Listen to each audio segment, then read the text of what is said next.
Assalamualaikum warahmatullahi wabarakatuh. Selamat pagi semuanya. Di sini kami dari kelompok 4 akan membahas retrieval tools dan directories.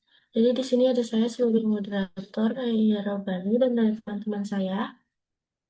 Saya Cisha Aurelia Regita Zelania.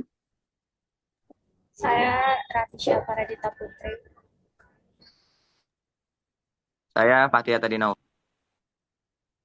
Dan ini, jadi di sini yang pertama kami akan membahas tentang salah satu retrieval tools, yaitu Finding Aids. Materinya akan saya serahkan ke Cesia. Yang pertama ada finding aids atau alat bantu penemuan. Alat bantu penemuan ini sering disebut inventories, adalah deskripsi koleksi arsip dan biasanya lebih panjang dari catatan katalog biasa. Jika katalog perpustakaan biasanya mencatat satu buku atau satu dokumen secara terpisah, maka finding aids menjelaskan keseluruhan koleksi yang berasal dari individu, organisasi, atau lembaga tertentu. Tujuan utamanya adalah memberikan gambaran menyeluruh mengenai isi koleksi, sejarah asal-usulnya, serta bagaimana koleksi tersebut diatur. Isi alat bantu penemuan bisa disingkat atau panjang, tergantung ukuran koleksi, kompleksitas, kompleksitas organisasi, dan tingkat detail yang diberikan. Jenis metadata yang ditemukan biasanya ditemukan di katalog perpustakaan atau indeks. Informasi umum yang biasanya ada antara lain yang pertama ada asal-usul, termasuk pecinta, judul, tanggal, biografi, atau sejarah administrasi. Yang kedua, luas fisik dan kondisi. Ini berupa jumlah, volume, ukuran, dan pernyataan kondisi. Yang ketiga ada cakupan dan isi.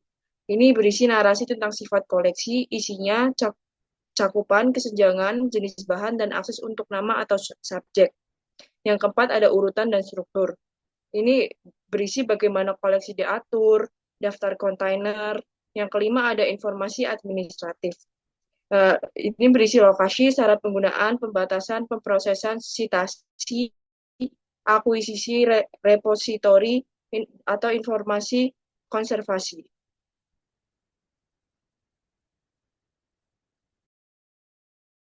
Selanjutnya ada materi register dan basis data museum akan dijelaskan oleh teman saya, Ratisha.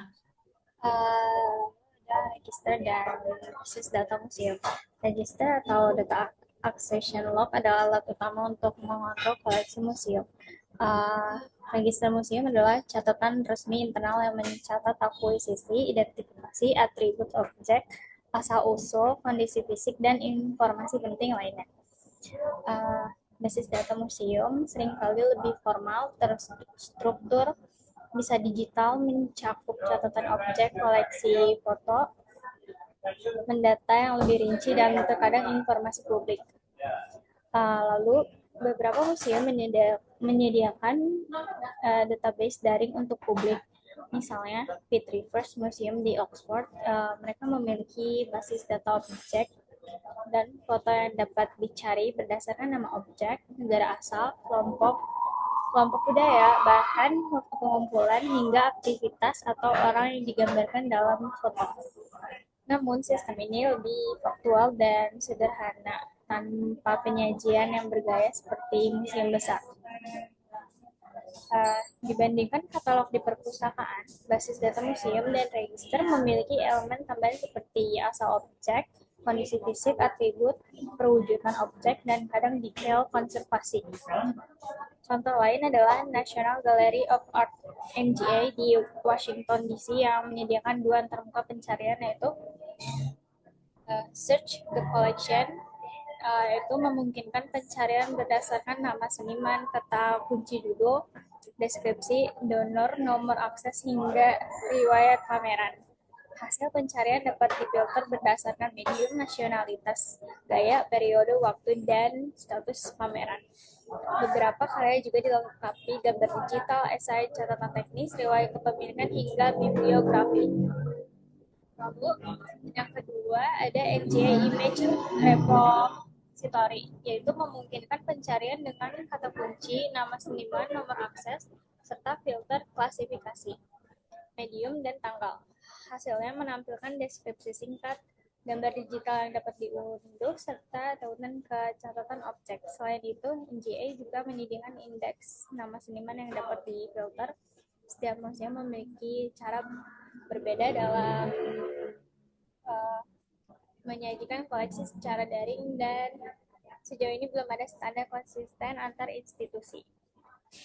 Lalu, proses akuisisi dan pendaftaran, yaitu objek museum diperoleh melalui proses akuisisi formal. Kemudian dibuat accession record yang mencakup data kapan dan bagaimana objek tersebut diperoleh. Lalu, registrasi melibatkan dokumentasi lebih lanjut seperti nomor register atau identifikasi, deskripsi fisik objek, media, bahan, dan prosedur handling. Lalu ada perubahan dalam museum tipe sejarah versus museum alam atau gabungan dalam cara pengelompokan. Apakah objek dicatat sebagai salah satu lot atau satu-satu tergantung jenis koleksi? Boleh, next. Dan selanjutnya di sini saya sendiri akan menjelaskan tentang retrieval tool selanjutnya, yaitu search engines atau mesin pencari. Jadi search engine adalah alat yang dibuat untuk sistem komputer, khususnya internet, untuk mencari suatu hal sesuai kata atau frase yang diminta dalam dokumen-dokumen yang dapat diakses oleh alat tersebut. Jadi cara kerjanya misalnya kita masukin kata atau frase yang mau kita cari, terus nanti search engine ini akan menampilkan hasil-hasilnya. Jadi search engine ini menggunakan program spider atau yang biasa disebut crawler juga atau robot untuk mengumpulkan informasi. Jadi setiap search engine ini otomatis mengumpulkan informasi dari sumber website dan menempatkannya ke ke dalam rekaman database mereka atau indeks teks lengkap seperti konkordasi. Terus di sini ada jangkauan website search engine. Jadi beberapa sumber informasi ini hanya diindeks oleh ada beberapa sumber informasi yang hanya bisa diindeks oleh beberapa search engine saja. Jadi membuat hasil pencarian dari setiap search engine tuh beda-beda juga. Kayak ini yang dapat diakses secara penuh ini ada surface web. Jadi surface web ini yang biasanya kita lihat kalau misalnya kita cari di Google gitu. Itu adalah surface web. Nah, kayak ini tuh selain itu sudah semua search engine mengindeks setiap material yang ada di online. Kayak contohnya kalau material PDF sama PowerPoint tuh baru bisa diindeks sama Google tuh beberapa tahun lalu. Kan kayak kalau misalnya kita nyari jurnal-jurnal sekarang tuh kan udah bisa langsung keluar PDF ya. Tapi beberapa tahun sebelumnya tuh kalau nggak salah kayak nggak bisa, masih nggak ada PDF atau PowerPoint. Terus juga ada beberapa sumber informasi yang bisa diakses, tapi aksesnya dibatasi. Ini biasanya apa ya? Yang sumber informasi yang menggunakan kata sandi. Maaf, ini harusnya bukan di sini. Jadi contohnya tuh kayak misalnya Netflix kan kayak kita harus subscription dulu atau mau baca berita di Kompas atau kita mau cari jurnal-jurnal di website kayak Script gitu. Itu kan dibatasi aksesnya, kita nggak bisa lihat full itunya, artikelnya. Terus juga ada yang nggak bisa diakses sama sekali sama search engine umum, yaitu deep web atau hidden web. Jadi kalau web kayak gini tuh dia ada jaringan servernya sendiri, kalau nggak salah itu namanya Tor. Dan di Tor ini ada beberapa search engine yang bisa dipakai buat ini mencari deep web dan hidden web ini. Terus juga kita tahu kalau Google ini adalah search engine yang paling advance saat ini, baik dalam memberi bantuan pencarian, kayak misalnya kita mau nyari suatu hal tapi pencariannya salah, Google tuh bakal bantu kayak apakah yang Anda maksud adalah bla bla bla gitu, atau menampilkan hasil pencarian itu sendiri. Namun Google itu masih ada kekurangannya, yaitu dia tuh masih nggak bisa bedain konteks kata dengan baik, yaitu homograf ya. Contohnya di sini ada misalnya aku cari bridge bangunan fisik gitu, bridge kayak jembatan. Tapi di sini munculnya kan apa ada beragam-ragam ya, ada apa ini permainan bridge kartu, terus ada organisasi, ada jembatan, ini ada jembatan, ada game juga gitu. Jadi Google tuh sebenarnya mengklaim memiliki sistem sinonim yang melibatkan analisis petabyte dokumen web dan data pencarian historis untuk memahami makna kata dalam konteks berbeda. Tapi sistem ini nggak dapat langsung dieksplorasi oleh pengguna. Jadi itu kayak yang yang ngerti aja sama sistem itu yang bisa pakai. Biasanya hasil pencarian itu disusun berdasarkan relevansi yang dihitung dari berbagai faktor kayak jumlah kata pencarian di halaman, kayak misalnya kalian nyari kata kucing. Ntar yang muncul di pencarian paling atas tuh website yang terdapat paling banyak kata kucing atau yang paling relevan gitu. Terus juga ada jarak antar katanya juga bisa jadi faktor rankingan Google. Terus ada posisi kata dalam dokumen, serta kelangkaan kata. Jadi Google menggunakan formula dengan lebih dari 200 faktor termasuk kualitas situs, wilayah geografis, riwayat pencarian, waktu terbaru, dan popularitas situs. Jadi beberapa sering sebuah halaman ditautkan oleh halaman ini. Terus next ada directories yang akan dijelaskan oleh Fatih.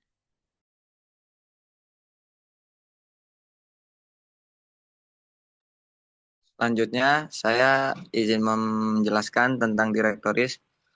Direktoris itu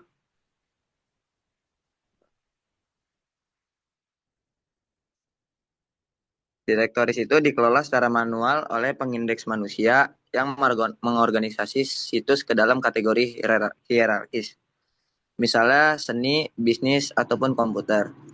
Namun popularitasnya menurun karena munculnya mesin pencari yang lebih praktis serta sulitnya memelihara direktori ini. Kini hanya sedikit direktori besar yang masih bertahan, seperti Best of the Web, meskipun mesin pencari mendominasi, alat temu kembali informasi lain, katalog, indeks, dan lain-lain tetap penting karena tidak semua informasi tersedia gratis atau daring. Banyak sumber buku, artikel, dan arsip hanya bisa diakses melalui katalog atau alat khusus. Pengguna sering menginginkan katalog seperti Google yang sederhana, tetapi katalog juga memiliki fungsi yang berbeda. Misalnya untuk pencarian atau penulisan koleksi arsip. Saat era 1990 sampai era 2000-an, direktori dan web itu seperti Yahoo itu gunanya untuk mencari situs dan juga dikelola manusia dan disusun ke dalam kategori hierarkis. Terus dalam kondisi sekarang ini, sebagian besar direktori berhenti beroperasi. Hanya sedikit yang bertahan, misalnya Best of the Web. Keterbatasan mesin pencari juga menjadi salah satu faktor kenapa direktori bisa berhenti beroperasi. Karena tidak semua informasi tersedia gratis, daring, seperti contohnya buku, artikel berbayar, atau arsip. Terus mesin pencari tidak selalu mampu melakukan pencarian spesifik, misalnya pencarian penulis.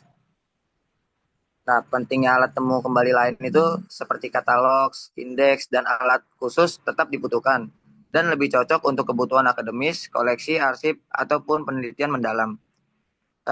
Kesimpulan yang saya dapat dari materi tersebut adalah mesin pencari bukan satu-satunya solusi dan harus ada pemahaman dan penggunaan beragam alat temu lainnya sesuai kebutuhan. Selanjutnya ada the need for retrieval tools revised. Dalam lingkungan informasi yang sangat berfokus pada website ini, sering muncul anggapan bahwa mesin pencari sudah cukup. Nah, sebagian orang ini merasa bahwa jika suatu sumber itu tidak bisa ditemukan lewat Google, maka sumber itu mungkin tidak layak dicari. Namun anggapan ini dianggap keliru, karena kita mudah lupa bahwa banyak informasi di dunia ini belum ada secara online. Dan sebagian besar mungkin tidak akan pernah tersedia secara daring. Nah, walaupun kondisi ini bisa berubah-berubah di masa depan, alat penelusuran khusus ini di luar mesin pencari itu tetap memiliki peran penting dalam pencarian informasi. katalog, indeks, dan alat-alat penelusuran lainnya itu sering dibandingkan secara negatif dengan mesin pencari. Mesin pencari saja tidak cukup untuk memenuhi semua kebutuhan informasi yang dibutuhkan oleh manusia. Nah, terus banyak informasi penting tidak tersedia online atau berada di balik pembayaran atau pembatasan akses. Jadi kayak pembatasan akses itu, informasi itu terhalang oleh pembatasan akses atau pembayaran di luar informasi tersebut. Nah, terus ada alat penelusuran lain seperti katalog, indeks, finding aid, dan lain-lain. Itu tetap penting karena bisa memberikan pencarian yang lebih baik dan spesifik dan juga lebih detail yang tidak ditawari mesin pencari. Terus pengguna juga sering ingin alat yang mudah dipakai seperti Google, tetapi kebutuhan informasi akademik dan profesional sering lebih kompleks. Selanjutnya, profesional informasi harus tahu alat mana yang tepat untuk situasi tertentu. Nah, terus jangan hanya mengandalkan satu palu, yaitu satu palunya itu adalah mesin pencari, tapi gunakan berbagai alat pencarian sesuai konteks yang dibutuhkan.